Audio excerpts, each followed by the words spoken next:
Today we have a handsome-looking boy from Germany who goes by the name of Efdemin. And yeah, please give him a warm welcome.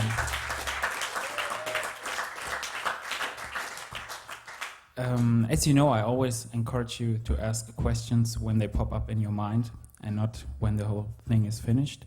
So please wait for the other handsome young man in the corner with the microphone.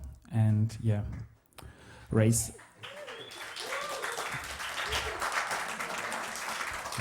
He certainly deserved that. Before we have a long talk about what you're all about, let's start with a track of your own to give the people an idea what you actually do.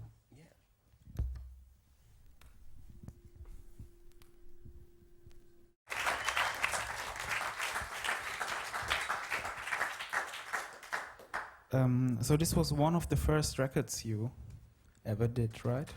Or released? Yeah, that's true. It's I was thinking about. I think it's 8 or 7 years old now, and it's the only copy I have left. So it's because so the pops are not part of the composition. No. But there's a bit of a story attached to it, right? Yeah, it's there are some voices in there you can hear, and it's at that time I was a music journalist for German music magazines, and in this record you can hear a lot of my interviews I did at that time. So even some of the harmonies and of the rhythms are from these interview recordings. I don't want to say who it is right now. I was stealing voices from, but it was all Afro-American artists, and I think at that time it was very influenced by like Theo Parrish and stuff like that, and it was the first period of my production, and everything is very raw there, and I was really like checking out how the computer and the sampler thing works, and it's like rumbles here and there a lot, but I like it very much. I haven't listened to it for a long time now, but it's nice to start with this one, talking about my music, because it's my second solo production on my label. On the label I release records on Dial.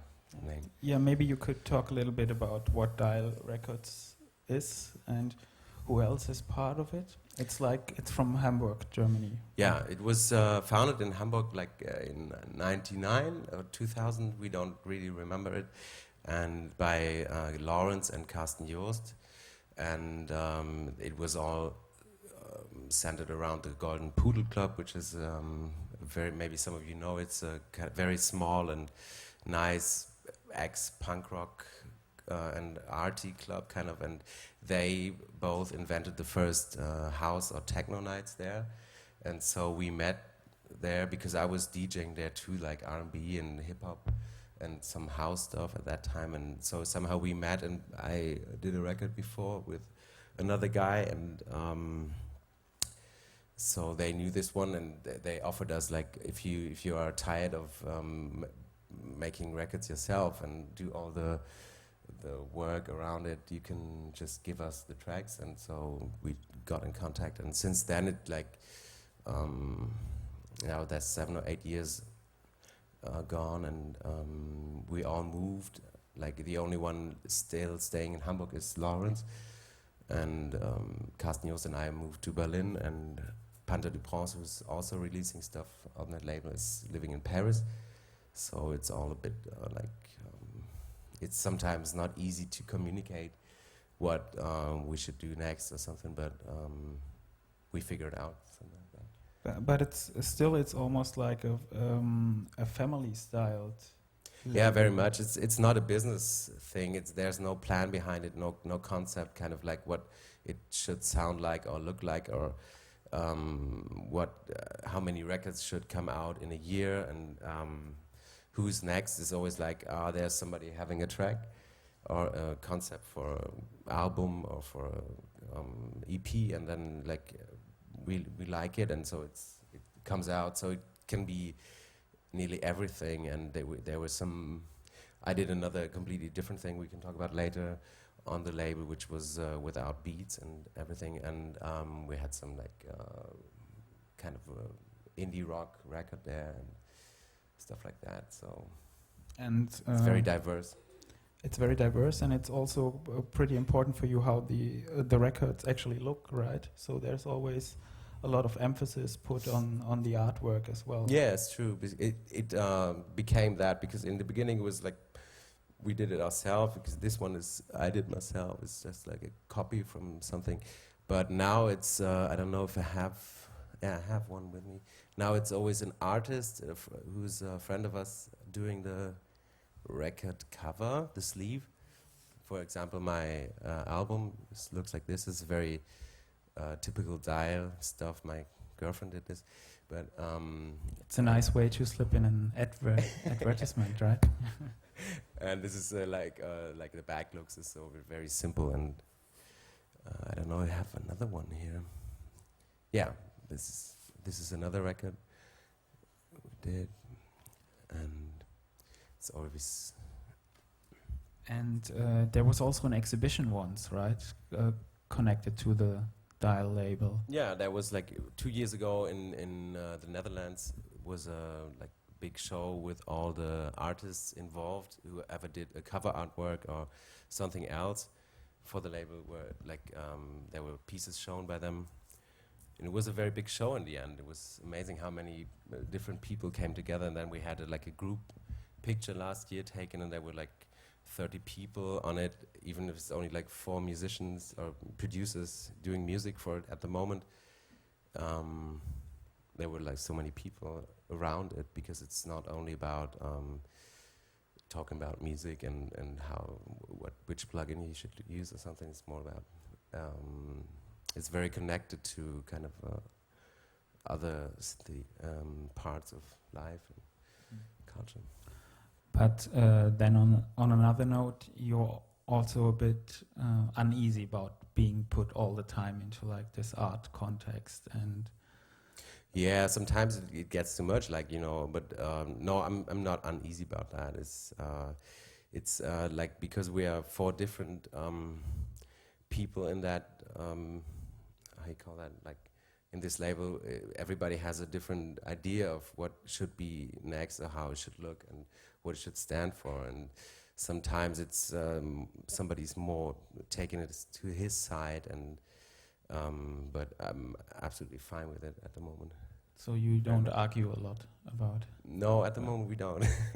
But sometimes. Sometimes, yeah, sure, but that's a good thing. And you mentioned Afro-American music. How important is that influence for what you're doing? Well, that music is the main influence, I think. It's always house music related, what I do, and this is Afro-American music, and this is like what after I was listening to hip-hop and jazz and soul a lot, I came to listen to house and techno, which is black music, and so that's the main influence. You mentioned a record that actually made yourself producing music, right? Yeah. Maybe you could. No, it was one of the like first. This is the first Moodymann record I bought, and we can maybe listen to it for a second, or for the whole record, where he used the voice of Jill Scott Heron, and it's called Amerika, and it's very important, I think. I hope the speed is right. Yeah. The question is why?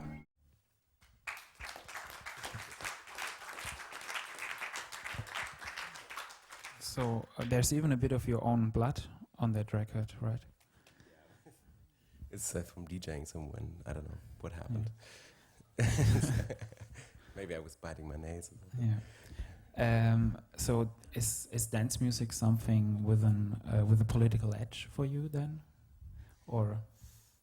Oh, this is the question. Like, sure, it is, because it's like transports so many things, but it's always up to where it happens, who listens to what they what the aim or what the goal is behind it. If it's somebody, I mean, yeah, this for example very much, but some contemporary records now, which are called like minimal techno or something. Are they political? I don't know. They're just made for take your drugs, go to the club, stay as long as you can, and maybe that's political, but I don't know. So this is a strange question, obviously. We could. So there's no real answer to it, huh? What do you think? Oh, it's not about me, it's about you. I could talk for days about Sure, the politics you can, of dancing. Yeah, you mentioned minimal music and taking drugs. So we should speak about Berlin a little bit, huh? So you made a move to Berlin from Hamburg? No, after I moved to Vienna, I moved to Berlin like 2.5 years ago. Before we speak about Vienna, though, where you studied, what is it actually called? Computer music. Computer music. Yeah, Berlin. What's attractive about Berlin at the moment for a young music producer? At first, I'm not that young, but Berlin is a very ugly city, and but everybody moves there now. So because it's cheap and it's has a lot of clubs and galleries, and you can make a very cheap living there. And I think it's the place where I have most of my friends, because, like I said, everybody moved there, and that's very important point. It's not so much about the clubs and the thing, but it's a very good thing if you have so many friends doing music. You have like a network when you move to Berlin. It's like you get so many new stuff all the time. You can ask people for help in productions and get some gear maybe, and it's a good place for me at the moment, but I think I won't stay there too long, like maybe 2 or 3 years now, more than I move somewhere else, but I can't say where to. So why is that? Because, like I said, it's a very ugly city, and when I moved there from Vienna, it was like a shock. Even if I knew Berlin very well, it was so strange to go to this city where it's like all the history is cut, and the culture isn't really like. It's I miss the English words for that, but it's very unelegant, I think. To live there, it's you don't have places so much where you have like a history or like a tradition in there. It's everything is new and contemporary and temporary, and that is very nice on the one hand, but on the other hand, it's really gets on your nerves sometimes. And you're always part of you're also part of the club scene there, right? Yes. As a DJ, so maybe you could talk a little bit about what's so fascinating about the nightlife there, or why everybody wants to be there, right? Yeah, it's very special. I mean, it's the clubs open for very long times, not like here in Toronto, when, like you said, it's finished after 2 or 3. It goes on for days. If you want, you can really go dancing for a week or for a month without a break. And because there's no closing hour or something, and there's always a place where the dance or the music continues, and there's so many DJs wanting to play, so there's never a problem getting a DJ or something. But on the other hand, it's kind of unhealthy for some people, I think. There's this new species now of the unemployed raver in Berlin, which is really getting a very small amount of money from the state and spending it on going to the clubs. Yeah, putting it back into the music, right? Yeah, somehow. But how important is that for your work as a producer? Well, is it just like a circus or a zoo for you? You know, where no, you enjoy absolutely yourself? not. No. I think there are very good places and where it's really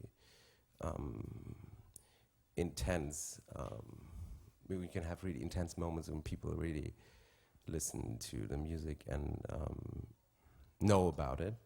And I think it changed my production a kind of bit, because having all these people around and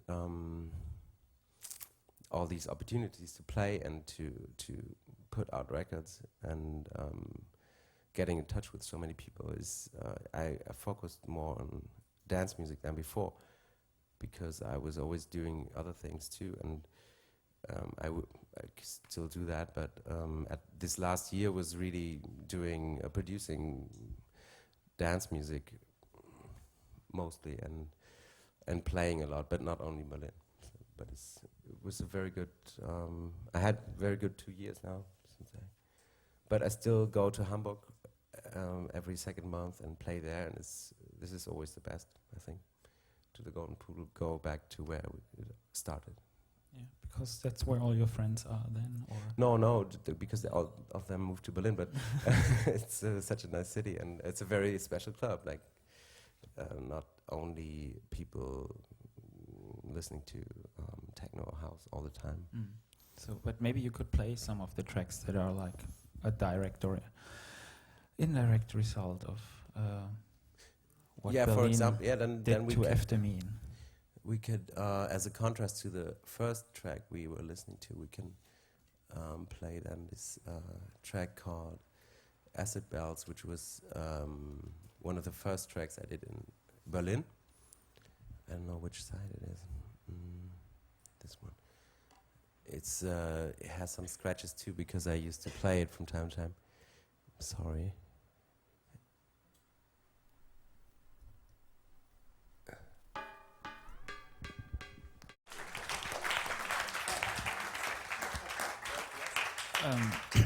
So it's a pretty uncommon situation to listen to this while sitting on a couch, huh?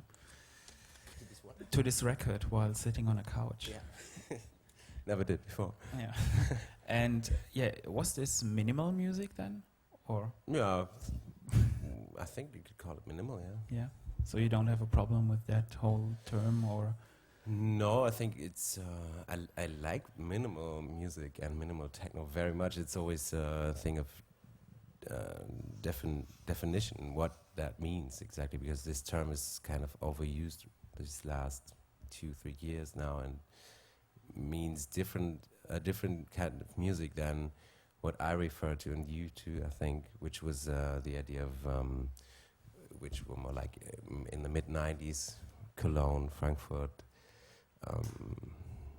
minimal techno, or Robert Hood, which is, I think, sound-wise, this refers more to this idea than to the very contemporary Ableton Live. We call it Pferdchenmusik, like horse music, with this music, and which you can listen to like for 100 days and doesn't really change. And this is something which is very Berlin specific now, that you always have two parts of the crowd is like divided. The one side is more into history of music and into likes house music and wants some warmth, and the other is like we want minimal, please play minimal music. And they say, I'm playing house right now. Yeah, but we want minimal music. So this is always like you have to because I like minimalistic music very much. I always try to get these two parts together, because it's, in the end, it's all one thing. But I think the idea behind house music and this form of contemporary techno is a very different one, because the function is a different one. When house music is very direct and very, it's like sometimes storytelling and very touching and deep, and always has this soul reference. This minimal music is more like very functional and like keeping you awake and going on. It doesn't really matter if you play this track after that one or before. But if in house music, if you play the one before the other, it doesn't work. Sometimes, you know? Yeah, but how important would you say are drugs then to this kind of music? Do you think it would have like this success without the whole thing, the other thing attached to it? I don't know. It works very well with drugs, but techno always did, and maybe it's important for this scene, but for the music, I don't know. I know a lot of people listening to this kind of music without taking any kind of drugs or alcohol or anything. There might be some, yeah. Yeah. So I think it's more how the music is consumed then in the end, that and how long you go there, and that is the difference. Some people don't really go, like it's always been like that, I think, but maybe now it's a bit more that people don't go to a club because of listening to the music, but more like being there and something is going on, like a constant beat, and then in the end you ask like, oh, how was the DJ? I didn't make it there. I don't know him, because Carl Craig was playing or something. That's very important. Very typical Berlin, I think. That it doesn't matter in the end. Yeah, for some, yeah. And to change the subject a bit, Vienna and computer music. What were you doing there exactly? Or what is computer music? Computer music is a very free-form kind of studies in this part of the music University of Music and I said angewandte Kunst, darstellende Kunst. I don't know. Performing arts. Performing arts, yeah. And it's a very small institute which was founded in the 50s, I think, and it was coming from the idea of tape music and musique concrète from like Pierre Henry and all that stuff. And it wasn't so much into the idea of serial music from Cologne or something like Stockhausen, but very much into exploring the noise. And over the time, computers came in there, and this institute was the first, beside the IRCAM, to have this IRCAM station, which was the first where you could use this software we see on the screen, which is called Max MSP. Now, that was the first institute that were teaching this kind of thing, and they still do that, but now it's like everybody has a laptop, and it's kind of the question what this institute is, and but it's a lot of people, like there's only like 10 people a year going there and exploring their idea of music or noise. And what I did was getting into this kind of software, which is a graphical programming environment for music, and you can do whatever you want with that. And I was working on this idea of beatless music, like drone music, and I produced it all with this software, and I did some installations for specific sites, and in the end I put out this CD, which is like a overview of this time, and it's maybe we can listen to a piece, but it's really nothing going on there. Like Yeah, maybe we can. Yeah, but I think this institute is going to be closed and shut down very soon because they don't like it anymore. The University of Music doesn't like these computer music guys. Why? Because it's always too loud when they do 2 concerts a year in the big concert hall there, and it's always been too loud for them, I think. Just because it is too loud, they want to get rid of it? Yeah, and it's very conservative idea of more like playing the viola, and you shouldn't use any computers or something. So do you have any kind of classical music education there? Yeah, I played the cello for a very long time, but I quit. I'm very sorry about that. I really, if I could choose now, I think I would still play cello and be part of an orchestra or something. Can't you just pick it up again then, or? No, I still have it, and I play from time to time. And parts of this music are made with the cello, but only like a sound I use with for sampling. Something. Which one should we listen to? Maybe this one. Of this time in Vienna, what I did there, mainly, but not only because at the same time I was working on this sequencer, which is programmed in this Max MSP thing. So and this you is programmed it yourself, right? Yes, and it's only an older version of it because I didn't use it for a long time because my friend and colleague Oliver Kage, who names himself Random as a DJ, we have a project called Pigon, and this is based on this software because we met in Vienna and I showed him this thing and he was completely freaking out about it. He loved it, and since then he was always playing with it and asking me like, can you please add an envelope there or do this and that, and he has the new version of it, but I just brought it with me because you asked like to see, and this is the first record we did like tons of recordings with it because you can only record and you can't save anything and then reopen it. It's like you really have to do it instantly, and then if you like it, record it. If it's good, then you're lucky, and if it's so there's no way to recreate it afterwards? No, not now, but that's kind of the idea behind it, because you open it and every time you start from the scratch, and you don't have like your special rhythm you always use, or you can't use any MIDI, or it's only like a small sample library, but we always change that, and we were even playing live with it. Sometimes it was really fantastic, sometimes it was absolutely super shit. It was like because you never knew what happens. It was very up to you if you have a good day or not. And but this is the first record we did with this rocker. Maybe we listen to it for a second.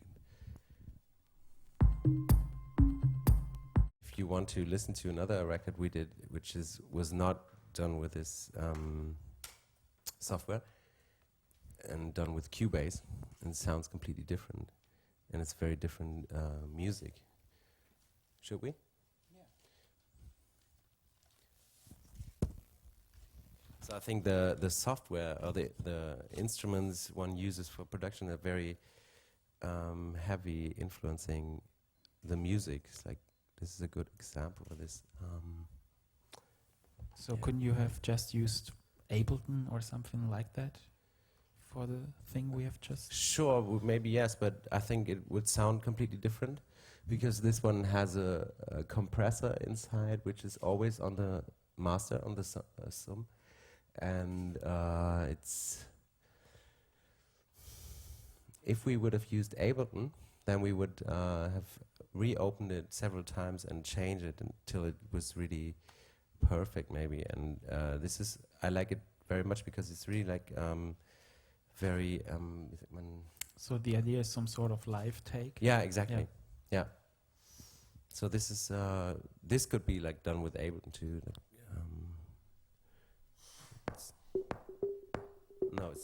it's the wrong side.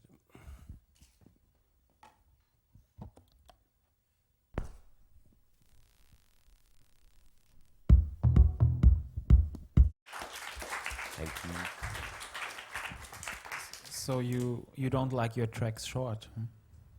No. No, I don't. It's always they're always a bit longer, and it's always. Is it made with the DJ in mind, or is it just the way you approach it? It wasn't made, but now since I DJ more, it changed a bit, I think. But actually, I don't like that because I liked it very much when tracks contain like 3 tracks and really develop and end completely different where they start, and it's something I really think it's fascinating. If you're listening to old records by Theo Parrish, it's always 3 tracks or 4 in one, and it's like sometimes it sounds like they're reversed or something like. Which normally could be the first theme is in the end, and it's very strange, and you have like a very big development. If you play them, you really have to play them the whole track, because it's otherwise they don't work at all. So that is something that influenced you a lot? Think so, because I was listening to that very much. But my music is not, you can't compare it. It's like, it's up there somewhere, Theo Parrish, I think. But maybe you could explain a little bit the sequencer. This one? Yeah, it's very stupid and Shall simple. we just change seats? It wasn't my plan to talk about that so much, but I otherwise talked you into it. Yeah. Otherwise I would have... Oh, shit. Sorry. There.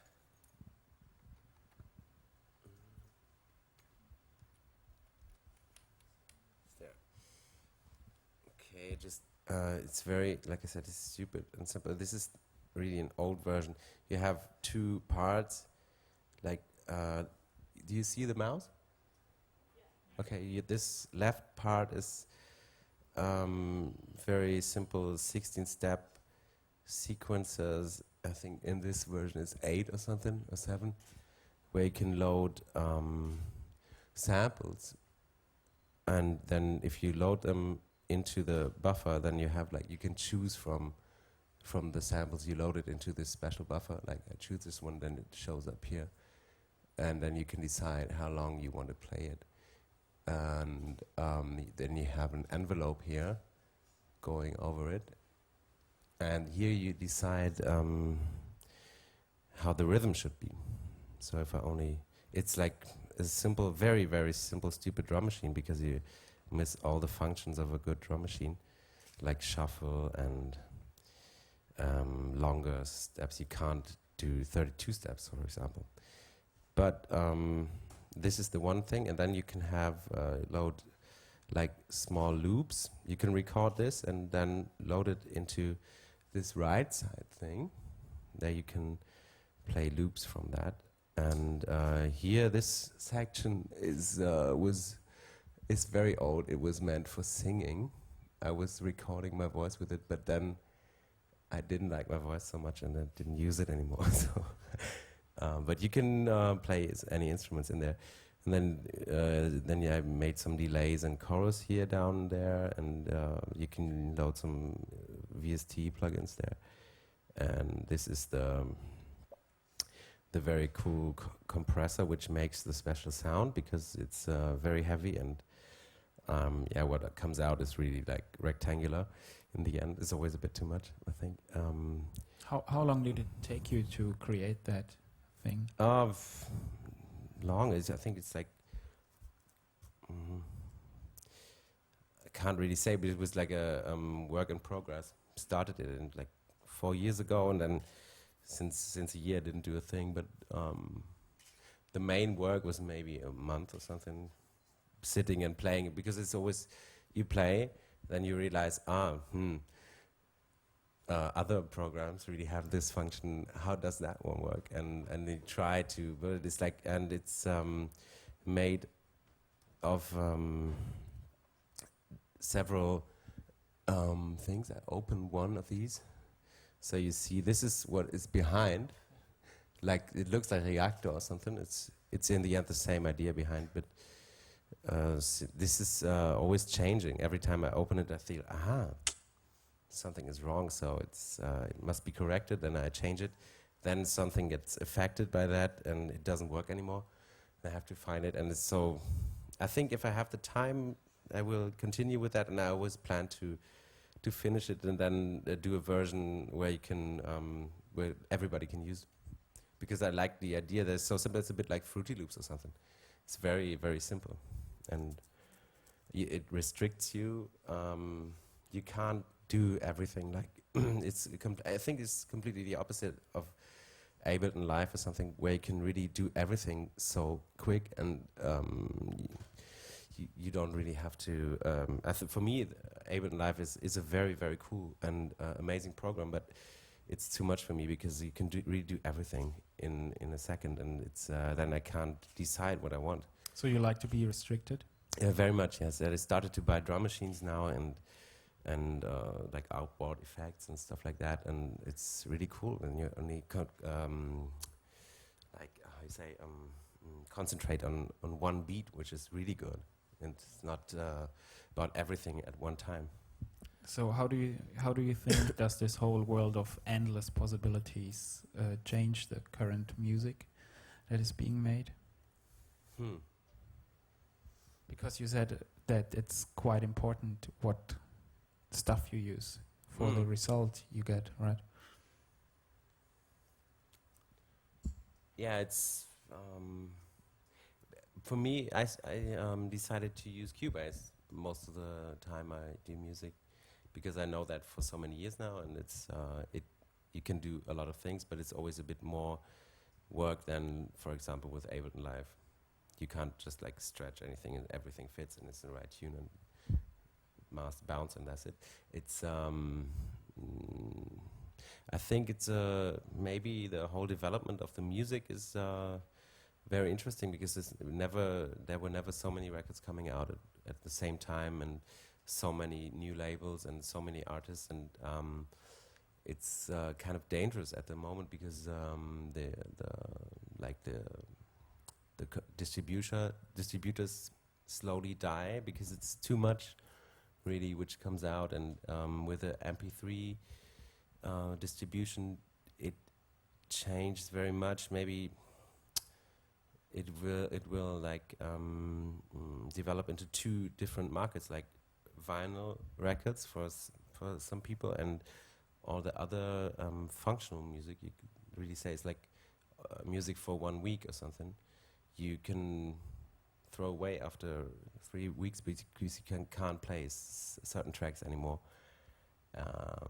Maybe there's gonna be two markets. I always try to, I don't know if it works, but I always try to do, to compose music which is lasting. It's not only for this one special moment or hype or mode of people. It's always, I try to, that I can listen to it in maybe 5 years. It's funny because listening to that old record was a bit like, this is not so well produced, you know.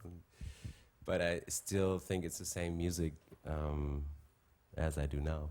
But isn't anyway the feeling more important than Absolutely, yeah. the way it sounds? I mean, software is just a tool to express what you want, and it's really you have to put your soul into that piece of software. And it's with this thing, it's really hard sometimes to get something solely out there. Maybe you could just demonstrate it a little bit. Yeah, it's just the basic.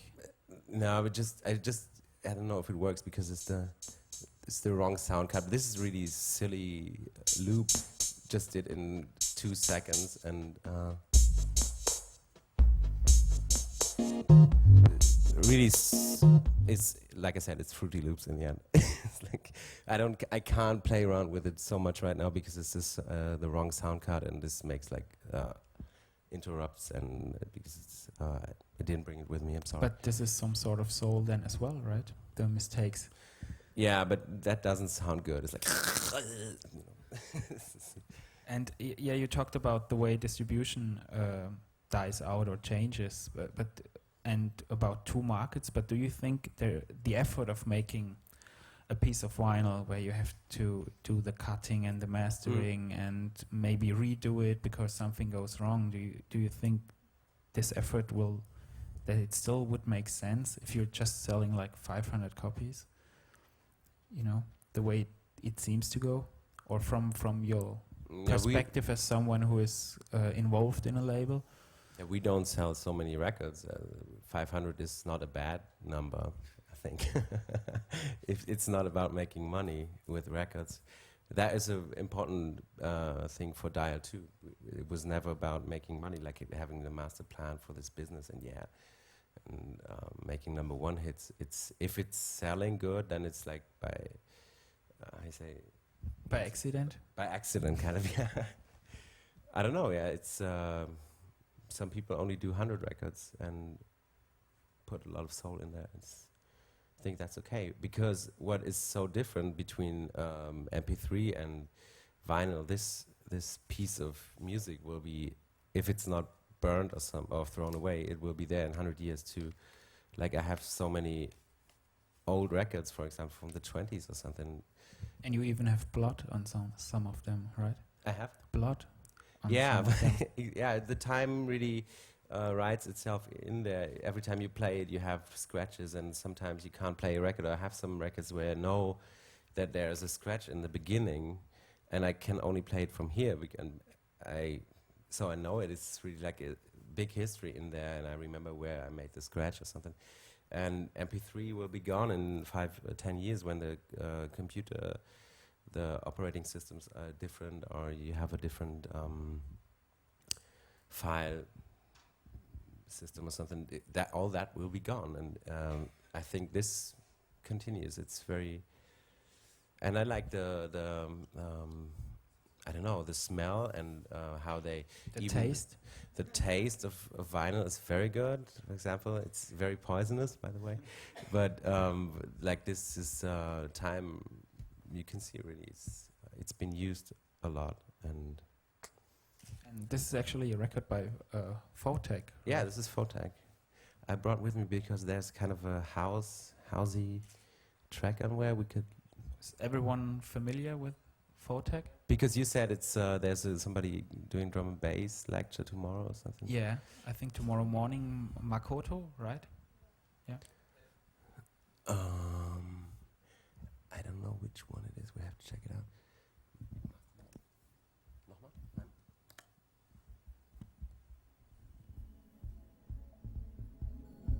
96. It's called. Can you read this? I would say return, but it's not return. T Breton? I don't know. Maybe return. Yeah, something like that. It was always hard to read the titles on drum and bass records, right? Trainen by Photek. But was drum and bass? Did you just buy this because of that house? Yeah, for sure. If I go to Hardwax, my record, I always check out. Which is a record store in Berlin. In Berlin, yeah, with a very good one. They are kind of specialized in dub too, and we're the first one in Berlin to have this dubstep thing. And sometimes I buy things, but it's always it's like kind of, if I would play it, it's a bit like, he's playing the same as Ricardo does, you know. So who's Ricardo? Ricardo Villalobos. He's like the one who played them in Techno, as everybody knows, first time. Who introduced dubstep to techno? You would say that? He's the one? Yeah, I would say, yeah. But I think it's very interesting music. It's, I like it. It's a strange tempo for me. Sometimes it's always a bit too fast or too slow. I never know in which tempo it is meant, because it sounds good on both, which is very interesting, because house records always, most of the times only sound good on one tempo. But for example, Photek records you can always listen to on 33.2. It's always very good too. But that's interesting. You will listen to it for a year, you think, then, to dubstep? Yeah. And yeah, any questions? Actually, it was Cassie who played dubstep in house. First? See, now we have the big. Maybe both. The big at the same discussion. time. She put it on the Panorama mix CD, but I don't know if she was the first one to play it. Maybe Ricardo slipped it into her record bag, huh? Who knows? You said that the MP3 file format will be dead in a few years. Could you explain? Maybe, I don't know. That was, I don't hope so, but maybe it's a different format then, and then you can't read MP3 anymore, so you have to rebuy it like when you had tracks on CDs in 10 years. Will you have a CD player? I don't think so. So maybe in 10 years or 20 years you can't read an MP3 anymore because it's like way too big for your computer or something. I don't know. Maybe they have different formats then or something. I think it's a very as everybody who works with computers knows that you lose data all the time.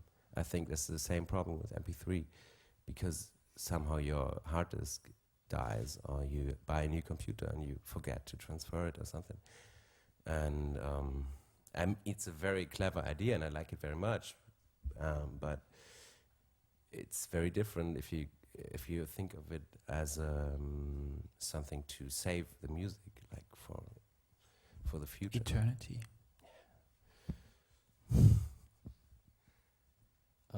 Some of the music you played was pretty ravey, especially that Acid Bells one. Mm-hmm. Where did you gain your rave and party experience? Did you go to Front or something? No, I started going to clubs very late, and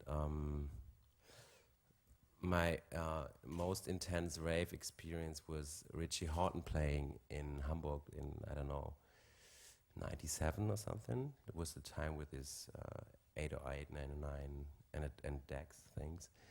And I was Which was like a mix CD or something. yeah, but that right? that was a mix CD, but he was performing live with drum machines and records, and it was very minimal and very hard at that time. And Of course it was minimal. and yeah, but I loved it totally, and that time I got really absorbed into this harder thing and started to explore like Jeff Mills and all that stuff. But I didn't go to clubs so much when I was 20 or something. I was always a bit afraid of that, and I was more into punk rock and stuff like that, I think. But now I go to clubs more and more. It's a bit strange. Like, you know. What clubs in Berlin? Which clubs? I'm just kidding. Yeah, I don't know. Some.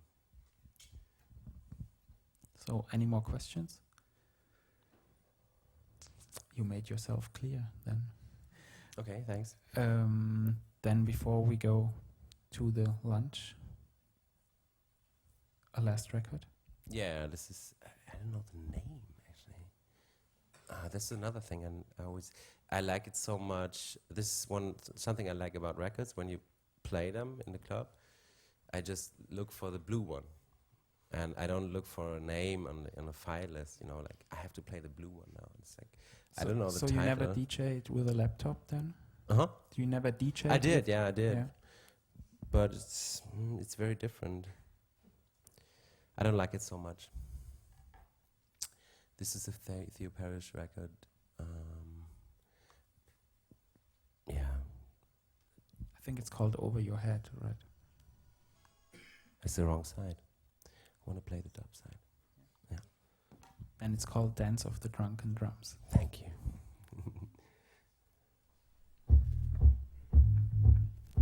Sounds almost like a weirdo trying to do a dubstep record, huh? Yeah.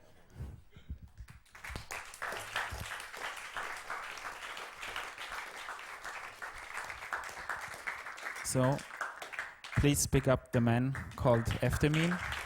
Thank you. Thank you very, very much.